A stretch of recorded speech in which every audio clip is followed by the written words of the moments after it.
This channel does not promote any violent, harmful, or illegal activities. All content provided by this channel is meant for an educational purpose only.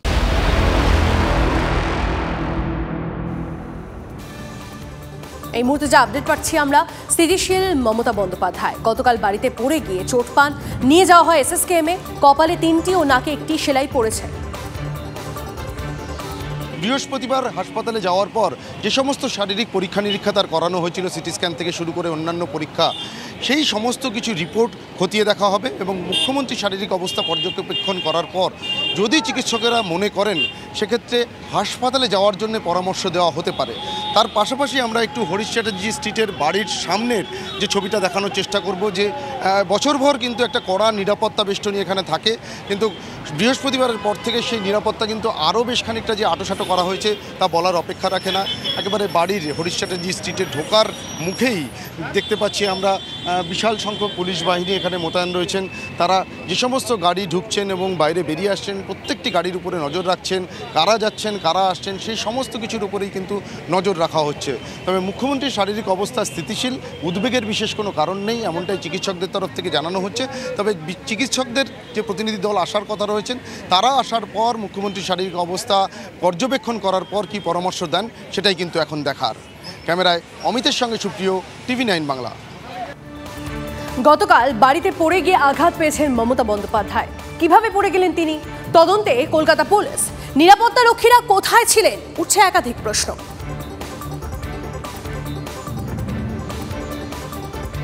ভিভিআইপিদের ক্ষেত্রে এই ধরনের ঘটনা ঘটলে একটা প্রাথমিক অনুসন্ধান করা হয় এবং সেক্ষেত্রে দাঁড়িয়ে কলকাতা পুলিশের প্রথম জিজ্ঞাস্য মুখ্যমন্ত্রী ঠিক কোথায় পড়ে গিয়েছিলেন এবং সেখানে এমন কিছু ছিল বা আছে যা থেকে তিনি হোঁচট খেতে পারেন বা কোনোভাবে ভারসাম্য হারাতে পারেন, সেই প্রশ্নের উত্তর খোঁজার পাশাপাশি তারা এটাও দেখার চেষ্টা করছেন সেই সময় মুখ্যমন্ত্রী একা ছিলেন না, তার সঙ্গে অন্য কেউ ছিল, নিরাপত্তা রক্ষীরা কোথায় ছিলেন এবং তারা কতটা দূরে ছিলেন, পরিবারের সদস্যরা কতটা দূরে ছিলেন।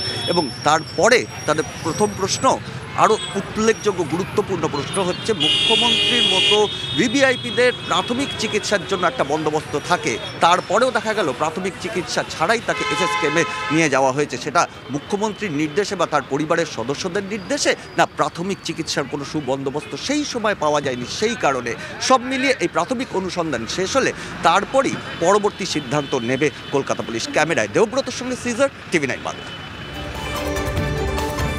সকাল থেকে মুখ্যমন্ত্রীর বাড়ির সামনে অনুগামীদের ভিড়।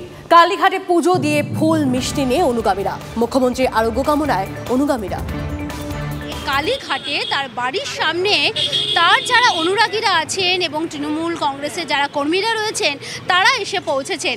কালীঘাটে পুজো দিয়েছেন মুখ্যমন্ত্রী মমতা বন্দ্যোপাধ্যায়ের শারীরিক অবস্থার উন্নতির জন্য।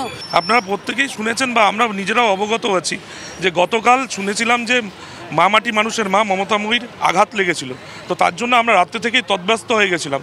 তো আজ সকাল হতে না হতেই আমরা আজকে মায়ের কাছে, অর্থাৎ মায়ের কাছে মায়ের জন্য, মামাটি মানুষের মায়ের জন্য পুজো দিতে এসেছি, তার দ্রুত আরোগ্য কামনার জন্য এসেছি। তিনি তাড়াতাড়ি সুস্থ হয়ে উঠুক, সারা বাংলা তার অপেক্ষায় আছে। তারা চান মুখ্যমন্ত্রী মমতা বন্দ্যোপাধ্যায় তাড়াতাড়ি সুস্থ হয়ে উঠুক। ক্যামেরায় কল্যাণ মণ্ডলের সঙ্গে সোমা দাস, TV9 বাংলা, কলকাতা।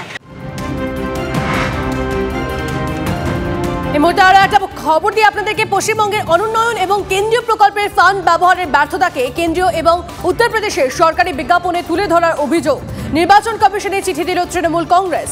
অভিযোগ, উত্তরপ্রদেশ এবং কেন্দ্রের সরকারি বিজ্ঞাপনে পশ্চিমবঙ্গের সরকারের তুলনামূলক ব্যর্থতাকে তুলে ধরা হয়েছে।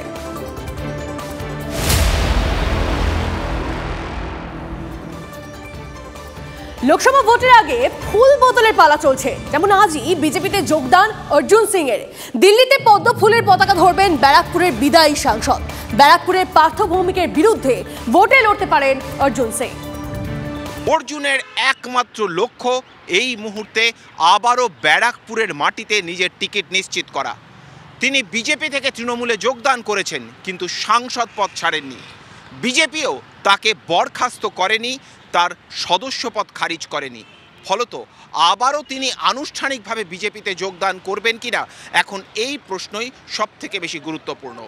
কিন্তু ব্যারাকপুরের মাটি বলছে তাকে টিকিট না দেওয়ার নেপথ্যে রয়েছে আদতে এলাকায় তৃণমূল অর্জুন সিংকে বাদ রেখে নিজেদের কর্তৃত্ব কায়েম করতে চাইছে।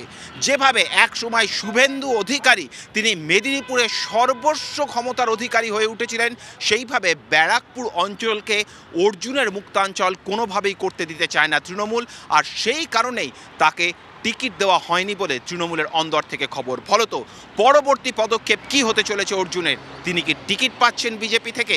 সেই প্রশ্নই দ্বিতীয় তালিকার দিকে তাকিয়ে অপেক্ষা করছে রাজনৈতিক মহল। ক্যামেরায় সিপিএস নাথের সঙ্গে জ্যোতির্ময় কর্মকার, TV9 বাংলা।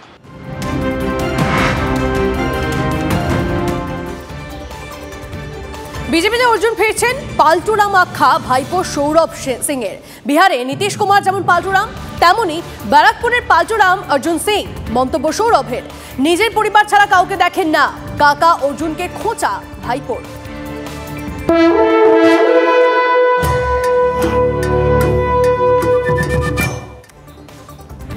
আলিপুরদুয়ারের দিকে নজর দিতে হবে, কারণ সেখানে বিজেপির জন বাল্লার সমর্থনে ও বিজেপির ঘোষিত প্রার্থী মনোজ টিগ্গার বিরুদ্ধে পোস্টার ঘিরে তীব্র চাঞ্চল্য। পোস্টার বিরোধী দলনেতা শুভেন্দু অধিকারীর বিরুদ্ধেও। ফের চা বাগানে পড়ল পোস্টার জন বাল্লার পক্ষে এবং মনোজ টিগ্গার বিরুদ্ধে। ইতিমধ্যেই জন বাল্লা এবং মনোজ টিগ্গার মধ্যে বিবাদ কিন্তু মিটে গিয়েছে। নিজেকে অভিভাবক বলে দাবি করেছেন জন বাল্লা, এমনকি মনোজ টিগ্গাকে নিজের ভাই বলেও তিনি বলেছেন। আর তারপরেও বাগানে জন বাল্লার পক্ষে পোস্টার, আর যাকে ঘিরেই তৈরি হয়েছে রাজনৈতিক চর্চা। বিজেপির দাবি তৃণমূল রাজনীতি করছে এবং বিজেপির মধ্যে বিভেদ তৈরি করতে নিজেরাই পোস্টার লাগিয়ে প্রচার চালাচ্ছেন তারা, যদিও তৃণমূল গোটা অভিযোগ অস্বীকার করেছে। তৃণমূলের দাবি যে নিজেদের মধ্যে গোষ্ঠীকন্দল রয়েছে, তাই পোস্টার ফেলেছে চা বাগানে। ডুয়ার্সের মরাঘাট এবং হলদিবাড়ি চা বাগানে ফের নতুন করে পোস্টার পড়ায় শুরু হয়েছে তরজা।